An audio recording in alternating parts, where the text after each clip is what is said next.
My husband Jack revealed Andy's prenuptial agreement upon receiving his inheritance, declaring, "I don't need a life with you anymore. I'm inheriting $5 million. I don't need you when I have that money." His cold words signaled the demise of our marriage after years of living together. I felt like a mere obstacle in his pursuit of wealth, but he remained oblivious to the significant secret tied to the $5 million inheritance. "Mom, is it true that Grandpa is in critical condition?" My daughter Sophie's unexpected question caught me off guard. Ethan, Jack's father, had a serious health problem, and the information was supposed to be a secret between Jack and me. "Did you get that information from your dad?" The only one who could have told Sophie was Jack. "Yes, and on a call from Dad, he told me to renounce Grandpa's inheritance." Sophie's words unsettled me. With a single phone call, my peaceful life was about to be shaken. A few days after Sophie's revelation, Ethan passed away peacefully. Since getting married, I had lived with Jack's parents, providing unwavering support during their health struggles. It had been 5 years since Jack's mother passed away, and now, with Ethan's passing, the funeral went smoothly. Yet just as I thought I was free from tension, Jack's behavior underwent a dramatic change. "What are you doing here? Why hasn't it been cleaned properly lately?" Jack frequently pointed out minor dust and small stains. "I'm sorry, I must have missed it. I'll clean it right now." However, the issue wasn't just about cleaning. "Why are you serving this? I wish you'd paid more attention to the taste when you cook." Even the dishes he used to enjoy were now unappreciated. "Is there something bothering you lately?" I gathered the courage to ask, but it only worsened his mood. "It's useless to deny it. To be honest, the food you make isn't good.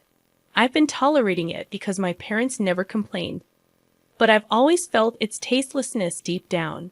Jack's words pierced my heart, marking the first time he had criticized me so severely. My mom always cleaned and did laundry perfectly, and at meal times she cooked with care without cutting corners. "You're nothing like her. I've been patient, but I can't stand it any longer." This was the first time he compared me to his mother and criticized me. All I could do was deeply reflect on myself. "I'm truly sorry. I couldn't have imagined that he valued my cooking so little." Tears started to flow uncontrollably. "Do you think anything will change if you cry? Your tears mean nothing now. Don't show them to me." Jack abruptly stood up, leaving the house and slamming the door behind him. As he walked away, I called out, "Jack, where are you going? Come back." But it seemed he didn't hear me. My mind was in turmoil, unable to comprehend this sudden change. Until a few months ago, we were a couple sharing everything, holding hands, and navigating life's challenges together.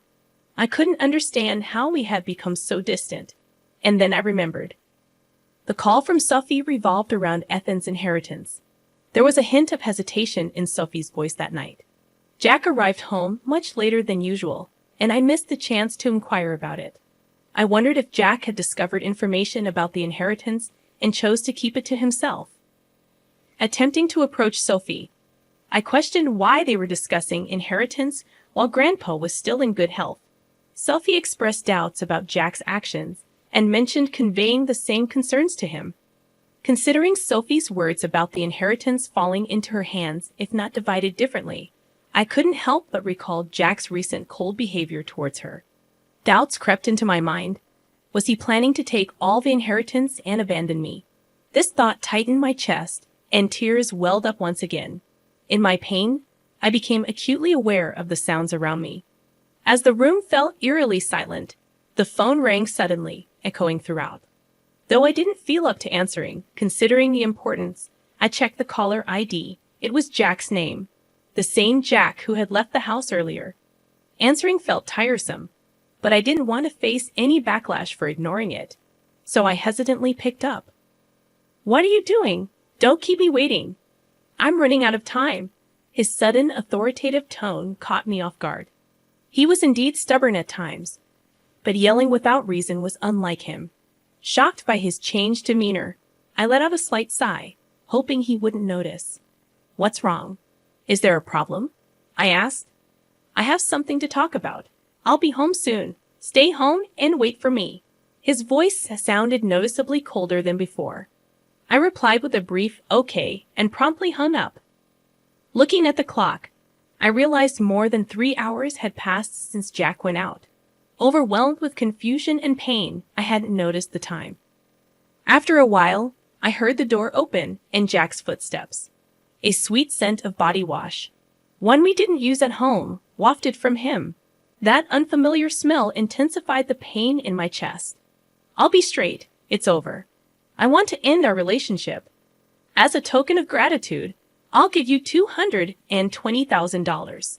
I'm genuinely tired of you not managing things at home. I want to live peacefully in my old age, he declared. Linda, who had dreamt of a peaceful old age, now faced the shattering of that dream by none other than Jack. Why are you? Her words trailed off as she searched for what to say. Jack looked at her with a smug smile. At that moment, a bright ringtone from Jack's cell phone filled the room, an unfamiliar tone different from his usual one. To Linda, it felt like this unusual sound hinted at communication from a specific individual. I'm sorry, but I haven't finished my errands yet. Linda sensed a slight softness in Jack's voice, different from how he usually sounded towards her. It felt somewhat kinder and more intimate. Furthermore, the sweet scent of body wash, the unique ringtone, and the change in tone hinted at something he might be hiding. Linda knew it, whispered quietly. After ending his call, Jack looked down at Linda with emotionless, cold eyes. My intentions haven't changed. I want you to sign this document. I'll contact you later. Make sure to have it signed by then. I don't plan to come back to this house. Remember, this house is now yours. Without uttering another word or even looking at my face, Jack headed towards the door. What did our long marital life of 40 years mean? A few days later, I found myself at a lawyer's office gathering information about Jack's actions and Ethan's inheritance. When I explained it to our daughter Sophie, her complexion changed. It was painful to reveal our mistakes to our daughter, but out of love for me, Sophie shed tears and showed strong determination to confront Jack. She introduced me to a lawyer to support us. Hello, I am Robinson. I will be handling your case. I will support you to the best of my ability. The woman named Robinson, sitting across from me, seemed to be in her late 40s, exuding a calm aura. Her neatly groomed hair and professional attire provided reassurance. I'm truly sorry for approaching you suddenly. My name is Lily Johnson. I'm a bit nervous since it's our first meeting under such circumstances. That's all right. I have already received some information from Sophie, Robinson assured me. Based on what I'd researched and the information Robinson separately gathered, we verified the facts. My husband didn't have any siblings, so if Sophie renounced the inheritance, the substantial fortune of about $5 million would all go to him. We also uncovered an important fact about his affair with a woman named Jennifer through joint investigation. How do you intend to proceed from here? Mrs. Robinson asked in a gentle tone and soft eyes. Thank you from the bottom of my heart, I said, appreciating her. After exchanging fees and a brief discussion, I quietly left the office. 5 days later, I received a call from Jack proposing a meeting at a quiet cafe. I arrived a bit earlier, choosing a seat by the window to enjoy the calm outside view. When Jack and his new girlfriend Jennifer walked in, he smirked with a sense of pride. Are you prepared for the divorce? I was a bit surprised that this was his first statement. It seemed he's convinced he's in full control. Is this your new associate? I hadn't expected him to bring her to such an important discussion, and I was astonished at his decision. I wondered if he was the man I once deeply loved, or had he changed because he cheated, or was he always like this? I couldn't tell. Are you Jack's wife, right? My name is Jennifer. I've recently started dating him, she said. Her sudden smile left me grappling to grasp its meaning. I've read a lot about you from Jack. Seeing you in person, you too look a bit aged. I wonder how Jack endured all these years. I feel a little sorry for him. Indeed, Jennifer seemed to take great care of her appearance, looking much younger than her actual age in her 60s. Compared to her, I might look my age, but I couldn't accept the way she phrased it. Jennifer, it's those tendencies of yours I warned you about. But indeed, If it were me, I would cherish you more, she continued. I know, Linda. I don't want you to overthink it anymore. I just want you to file the divorce papers, Jack interjected. I was taken aback by Jack's expected attitude. Hold on, there's something I want to discuss. A hint of confusion was evident on Jack's face. What are you getting at? Is it all about your father's inheritance? Is that why, after all our years of marriage, you're deciding this? I wanted to know the truth behind all these events. I can't see how my father's inheritance and you are related. That's solely my father's. I've heard detailed stories about your father's vast inheritance from Sophie. I know how much it's worth. So what? That inheritance isn't for you to take. But I'll answer. Actually, more than the inheritance itself, the end of taking care of my parents is one of the reasons I want to part with you. Just a caregiver role. How had Jack seen me only as a caregiver and not the loving wife I used to be? I didn't even have the energy to cry. Can we speed this up, Jack? I want to start our new life. Besides, have you still not let go of Jack? Don't make me repeat myself. I'm not thinking of a new start with you now. I want you to file the divorce papers. Waves of emotion struck my heart with intense anger and deep sadness. My hand quivered slightly. Taking a deep breath, I pulled out the divorce papers. But my name isn't written yet. The situation isn't settled yet. To hand it over, I asked, you remember promising me the house and money, right? Yeah, I did say that. I'm a man of my word, so I plan to give you the house and money. His response surprised me. You say you're kind. But a truly kind person wouldn't just use their wife as a mere caregiver and then abandon her. So I'm demanding rightful compensation of $30,000 and the rights to the house. What compensation? When we talked about money, it was supposed to be $20,000.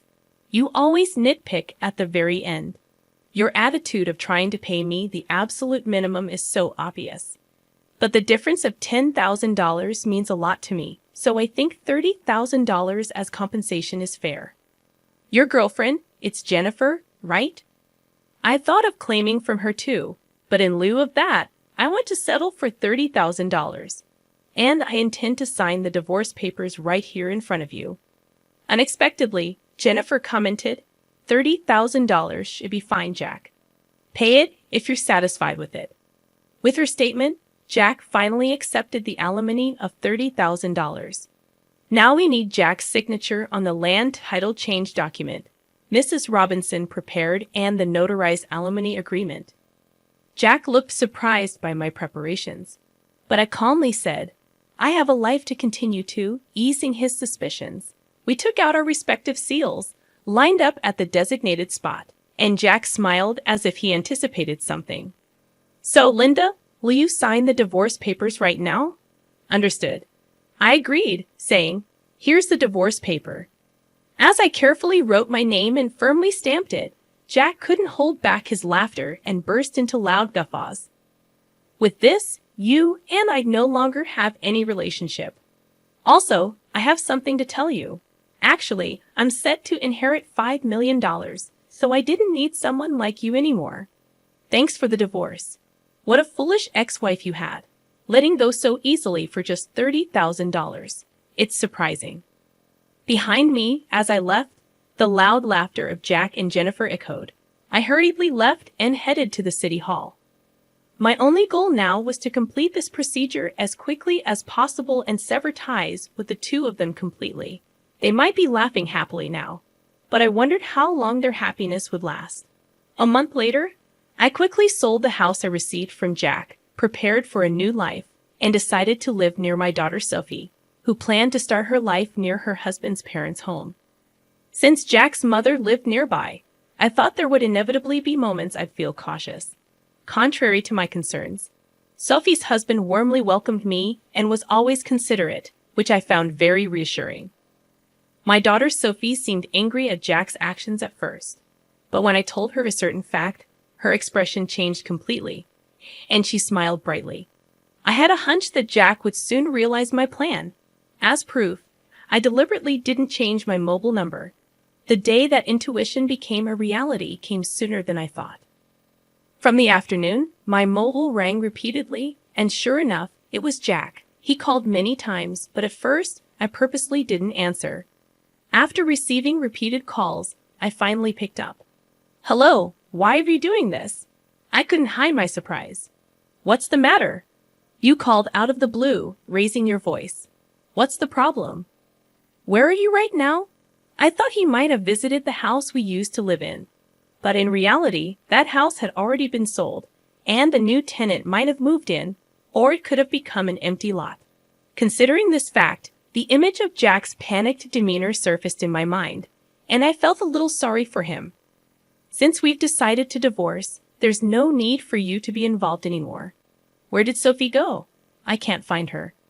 It seems he went to Sophie's previous house. Of course, she wasn't there. I manage all the information and procedures related to Sophie's husband's family home, so Jack had no way of knowing. He seems to have hit a dead end and contacted me. Yes, actually, Sophie has moved to a new place. Why didn't you tell me something so important? Moreover, did you know about that too? It seems my husband finally realized the truth. By that, are you referring to the significant hidden debt that Ethan had? Actually, when I investigated Ethan's inheritance in detail, I was shocked by the amount of the inheritance. But at the same time, I found out about a considerable hidden debt. Probably, while he was alive, he estimated he could repay the debt with about $5 million and hid that fact from us. However, he passed away midway through repayment, and the hidden debt was left neglected. And when you officially receive an inheritance, you are also obliged to inherit such hidden debts. Jack was blinded by the allure of easy money and neglected thorough verification and investigation. That was his big mistake. So, I have a question. Did you really know about my dad's debt? Jack asked. Information is easy to come by. It becomes clear to anyone with a little search. That's why I noticed it. I imagined Jack turning red with anger on the other end of the phone. Anyway, what about the promised money? What about the money you intended to return? I had my suspicions, but his real goal was money after all. Besides, about that property. If I had known about my dad's debt from the beginning, I wouldn't have gotten involved at all. I understand how you feel. I thought it deep down, but I chose not to say it. But think about it, putting aside the money issue for a moment. You got to marry a very attractive woman, right? Isn't that pretty lucky? Of course, I don't know if Jennifer chose Jack because of his assets, or if it was truly love. As soon as Jennifer found out about my debt, she left me. I thought she would. It's exactly as I expected, Linda. Think about it. How about starting over with me? I feel deceived by Jennifer. I just realized now you're the person I really need. The tone of Jack's voice suddenly dropped and became emotional. I wondered if he had forgotten everything he did to me. I'm cornered. Every day, I'm being rushed by collectors, and the debt I can't repay is piling up. I'm at my limit. I really feel my life is in danger. Help me, please. Even after hearing his desperate plea, I calmly thought, if I were in this situation, would Jack help me? I carefully chose my words and took a deep breath before answering. Right now, I'm living peacefully and am truly satisfied. And in the days to come, I want to live in peace. You might have forgotten, but remember what was said at my response. Jack was momentarily lost for words on the other end of the phone. You mean back then? Yes, exactly, Jack. I'm really grateful that we were able to get divorced. Thank you for giving me a chance to choose a new path. I felt the tremor in Jack's voice and his tears, but for my future, I made up my mind and quietly ended the call. This marked the complete end of our relationship. I don't know how Jack's life is now or how he's repaying his debt, but I hope he's making an effort somewhere. Linda, how about taking a walk outside while looking at the beautiful scenery? Currently, I'm enjoying my days with a wonderful person I met through a hobby in Chicago. He's very warm and always with me. Spending time with him brings me unparalleled happiness.